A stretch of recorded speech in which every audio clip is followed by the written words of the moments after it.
প্রিয় ভাই ও বোনেরা, কিয়ামতের দিন, যেদিন সবাই দিশেহারা হয়ে পড়বে, সেদিন একজনই আছেন যার সুপারিশে আমাদের মুক্তি মিলতে পারে। তিনি আমাদের প্রিয় নবী হজরত মুহাম্মদ সাল্লাল্লাহু আলাইহি ওয়াসাল্লাম। আসুন জেনে নেই কিভাবে আমরা তার সুপারিশ পাওয়ার যোগ্য হতে পারি। ১. বেশি বেশি দরুদ শরীফ পড়া। রাসূল সাল্লাল্লাহু আলাইহি ওয়াসাল্লাম বলেছেন, যে ব্যক্তি আমার ওপর একবার দরুদ পাঠ করে, আল্লাহ তার ওপর 10 বার রহমত বর্ষণ করেন।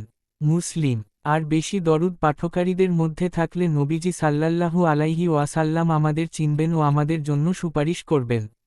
২. নামাজ কায়েম করা। নবীজি সাল্লাল্লাহু আলাইহি ওয়াসাল্লাম বলেছেন, কিয়ামতের দিন আমার সুপারিশ সেই ব্যক্তির জন্য হবে, যে ঈমানদার অবস্থায় মৃত্যুবরণ করেছে এবং নামাজকে গুরুত্ব দিয়েছে।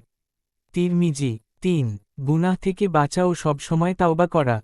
গোনাহ যতই বড় হোক না কেন, তাওবা করলে আল্লাহ মাফ করেন।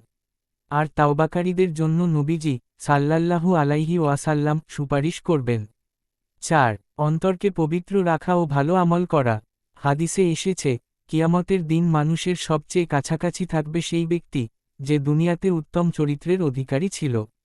তিরমিজি। ভাই ও বোনেরা, এই অল্প কিছু আমল আমাদের জীবনে নিয়মিত করলে ইনশাআল্লাহ আমরা নবীজির সুপারিশ লাভ করতে পারব।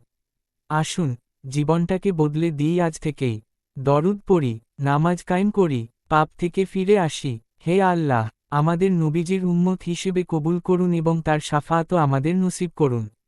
আমিন। ভিডিওটি ভালো লাগলে লাইক দিন, কমেন্টে লিখুন আপনি প্রতিদিন কতবার দরুদ শরীফ পড়েন। আর বন্ধুদের সঙ্গে শেয়ার করুন যেন সবাই উপকৃত হয়। পরবর্তী ভিডিওতে আবার দেখা হবে। আল্লাহ হাফেজ।